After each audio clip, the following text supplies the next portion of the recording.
En sport, les hockeyeurs de Mulhouse rencontrent ce soir Montpellier.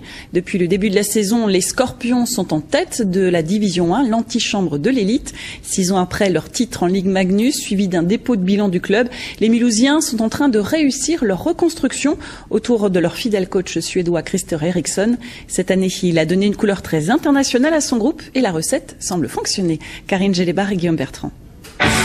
Sur la glace mulhousienne cette saison, 2 Slovènes, des Suédois, des Tchèques, un Letton, un Estonien et on pourrait continuer.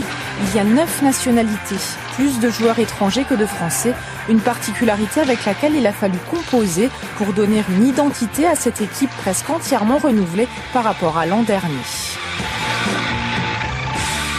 C'est pas évident, c'est de mélanger tout ça. On a toujours peur qu'un peu des clans se forment entre différentes nationalités, différents groupes. Mais non, ça se passe bien. On essaie justement de casser un peu ces clans en dispatchant les joueurs dans le vestiaire un peu différemment.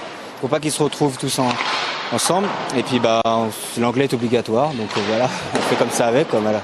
On a un bon club qui est intéressant, mais on n'a malheureusement pas encore de moyens pour essayer à ramener les très bons Français ici. Des impératifs financiers à respecter qui conduisent la plupart des recrues mulhousiennes à travailler pour compléter le salaire proposé par leur club, pour favoriser aussi leur intégration.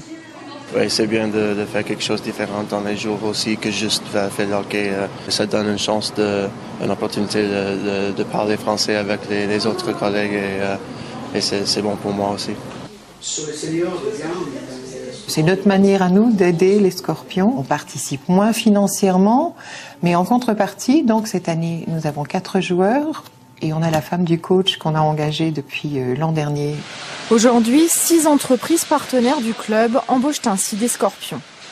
D'abord, c'est nous faciliter les négociations parce qu'on peut proposer quelque chose à côté qui fait augmenter les revenus un petit peu. Et surtout, moi, je veux avoir une possibilité aux joueurs à se lever au matin, vivre normal, travailler, faire un équilibre dans les vies. Pas de joueurs vedettes et 80% des recrues qui, même si elles viennent de l'étranger, connaissaient déjà le championnat français. Voilà qui explique sans doute le beau début de saison du groupe. 6 victoires de rang pour démarrer et malgré les 2 défaites qui ont suivi, les voilà en tête de la Division 1.